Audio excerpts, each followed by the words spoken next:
बोले रामायण मैया की जय। मोर कहा तुम ताहे सुनावऊं, तास बचन सुर आतुर आवऊं।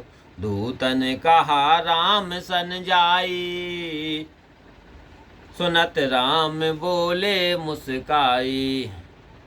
मेरा यह वचन तुम उनसे कहो, फिर उत्तर सुनकर तुरंत आओ। दूतों ने जाकर श्री राम जी से कहा कि यह सुनते ही श्री राम जी मुस्कुरा कर बोले, हम क्षत्रिय मृगाए बन करही, तुमसे खल मृग खोजत फिरही। रिपु बलवंत देखे नहीं डरही, एक बार कालहु से लड़ही। हम क्षत्रिय वन में शिकार खेलते हैं और तुम्हारे जैसे दुष्ट पशुओं को ढूंढते फिरते हैं। हम बलवान शत्रु को देखकर भी नहीं डरते और एक बार तो काल से भी लड़ सकते हैं।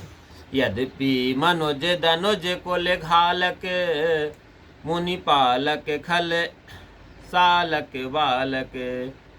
जो न होई बल घर फिर जायऊं, समर विमुख में हतहु न काहूं। यद्यपि हम मनुष्य तथापि राक्षस कुल का नाश करने वाले व मुनियों का पालन करने वाले हैं, दुष्टों को दंड देने वाले हम ऐसे बालक हैं। यद्यपि बल ना हो तो घर जाओ, रण से विमुख हो जाने पर मैं किसी को नहीं मारता। रन चढ़ कर रहे कपट चतुराई, रिपु पर कृपा परम कदराई। दूतन जाई तुरत सब काह्यूं, सुन सुन खर दूषण और अति दाह्यूं। रण में चढ़ाई करके छल से चतुराई करना और शत्रु पर दया दिखाना बड़ी भारी कायरता है। दूतों ने जाकर तुरंत सब बातें कही। सुनकर खरदूषण के हृदय में अत्यंत दाह उत्पन्न हुआ और दह्यूं कह्यूं कि धरहूं धाये, बिकट भड रजनी चरा। सर चाप तोमर शक्ति शूल, कृपान पारग पर सुधरा।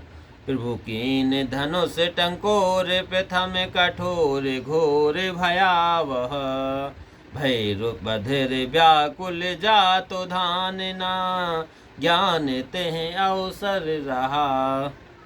हृदय धधक उठा, बोले कि पकड़ लो। तब विकट राक्षस बाण बर्छी सांगी सूल तलवार सुमुग्धर और फरसा धारण किए हुए दौड़े। प्रभु श्री राम जी ने पहले से धनुष की टंकोर घोर और भयानक टंकोर की उसे सुनकर राक्षस बहरे हो गए और घबरा गए। उस समय उनको कुछ भी ज्ञान नहीं रहा। सावधान होई धाये,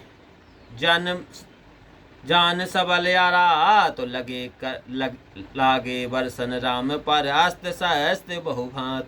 दिन के आयुध तिलसम, कर काटे रघुवीर। तान सरासन से बन लग, पुनि छाड़े निज तीर। लखन सिया रामचंद्र शंकर योग। फिर वे सावधान हो शत्रु को बलवान जानकर दौड़े और श्री राम जी पर नाना प्रकार के वस्त्र बरसाने लगे। उनके हथियार श्री राम जी ने तिनके के समान टुकड़े टुकड़े कर डाले। फिर कान तक खींच कर अपने प्राण बाण छोड़े।